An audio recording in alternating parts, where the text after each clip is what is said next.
What's up, guys, and thanks for joining me today on another episode of Slic Vic Film Talk.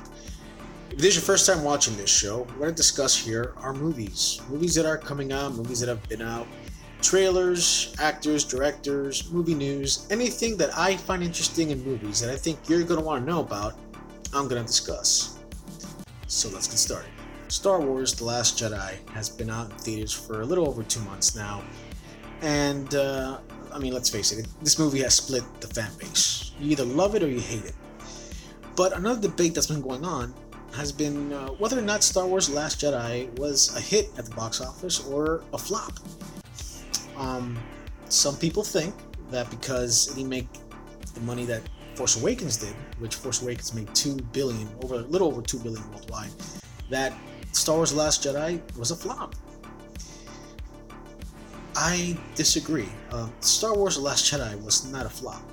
Okay, the movie has made, right now, as it stands, $1.3 billion worldwide. $1.3 billion worldwide.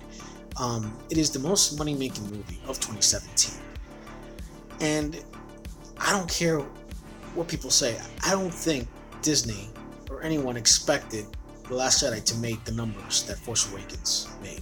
Okay, there's only been like 3 movies in the world that have made over $2 billion.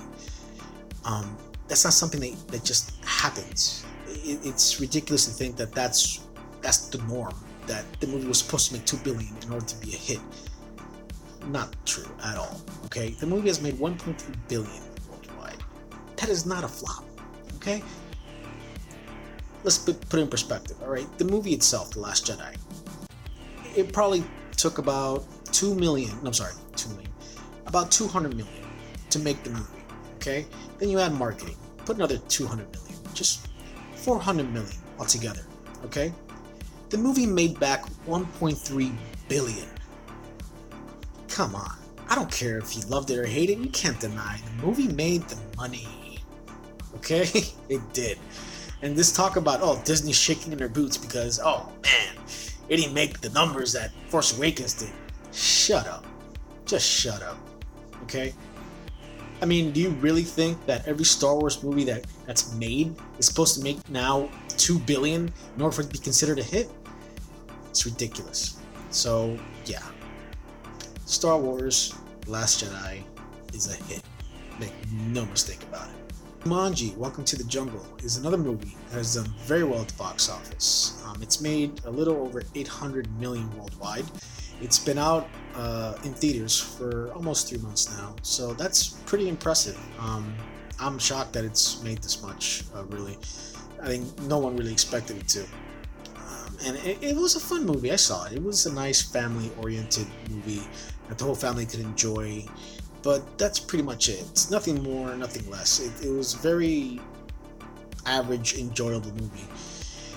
And I think the reason why it's made so much money is because there's nothing really out there giving it competition. Star Wars The Last Jedi already made its money. So beyond that, there's just nothing else out there giving this movie any competition. The only thing that's out there right now are a bunch of Oscar movies. Movies that are nominated for the Academy Awards that, no one's going to take their families to go see. So this is why it's made this much money. It's not that it's a movie that's, wow, oh my gosh, it's one for the ages. No, it's something special. It's okay, nothing out of this world. But that's the reason, because there's nothing giving competition.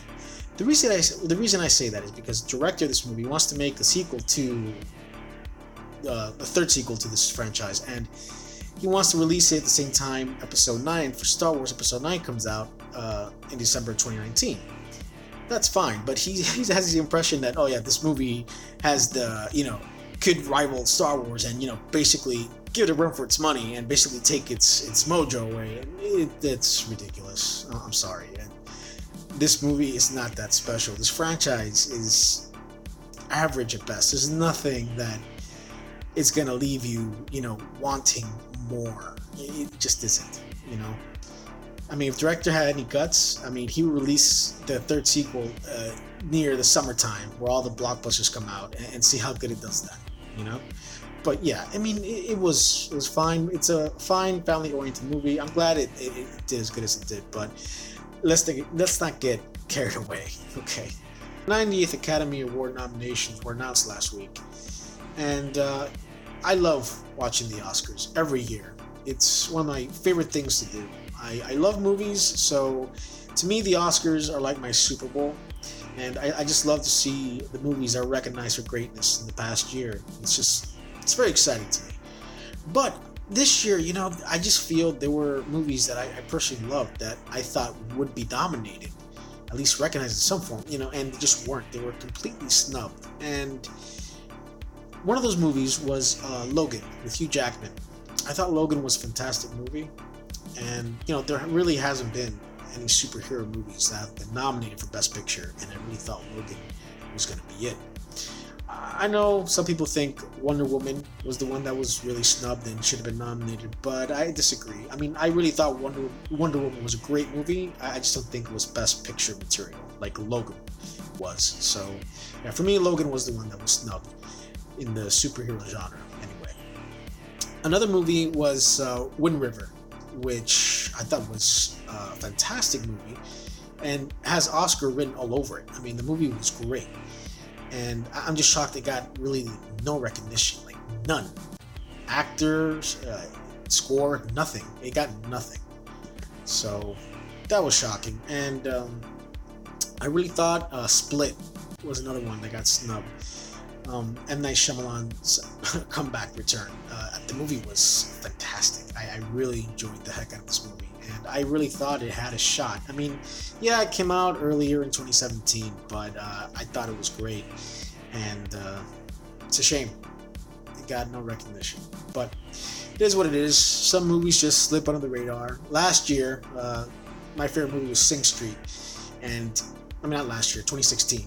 And that was my favorite movie, Sing Street. And it didn't get nominated. Nothing. Not even Best Song. I've said that in my review. So it just happens. The Oscars just have a way of just leaving certain movies out. It's just the way it is. If you were watching the Super Bowl this past Sunday, you may have noticed a couple of trailers that dropped that were amazing. And yeah, let's talk about it. First one I want to talk about is Jurassic Park Fallen Kingdom. Now, the first trailer dropped last December, this past December. And it was okay. It wasn't really anything special. It just kind of left me more the same type of feeling. But this one had a nice horror element to it, and it definitely piqued my interest. So it looks good. I'm definitely interested in watching it again. So it looks promising. The second is Avengers Infinity War, which, I mean, come on. This movie looks awesome. It's going to be amazing. And it's going to take 2018, without a doubt. And, this movie has been 10 years in the making. To see all these superheroes together, it's going to be great. And I'm very excited for it. And the trailer that they showed during their Super Bowl, it just looks amazing. It looks amazing. But I think the trailer that everyone is talking about is Solo, because this movie has been in development horror hell for a while, and changing of directors and all the rumors regarding the main actor, whether he can act or not, and but the trailer actually looked very interesting. It actually looked really good, and I have hope for it. So let's see how it goes. Let's face it, this is not a movie that people really wanted to see, but it's made, so we're gonna see it. And even if this guy, the main actor who they cast for Han Solo, isn't any good, I think he has enough of a great supporting cast to actually pull the movie through. I mean, you have Woody Harrelson, Donald Glover, so I think it'd be okay. I mean, to compare it, if you guys have seen Robin Hood, Prince of Thieves, Kevin Costner was cast as Robin Hood, and he was the worst Robin Hood ever. But the movie is actually very good. It's actually my favorite Robin Hood movie that I've actually seen, and it's because of the supporting cast. You had Morgan Freeman, Alan Rickman, so they pulled the movie through, even though Kevin Costner was horrible as Robin Hood. The movie worked, so I'm hoping this could be, at worst, the same effect, even if this guy doesn't do good as solo, that the supporting cast will pull the movie through. So let's just see how it goes. And that's about it, guys. I hope you enjoyed the show. If you like what you saw here, please don't forget to like, share, and subscribe to my channel. And I will be back.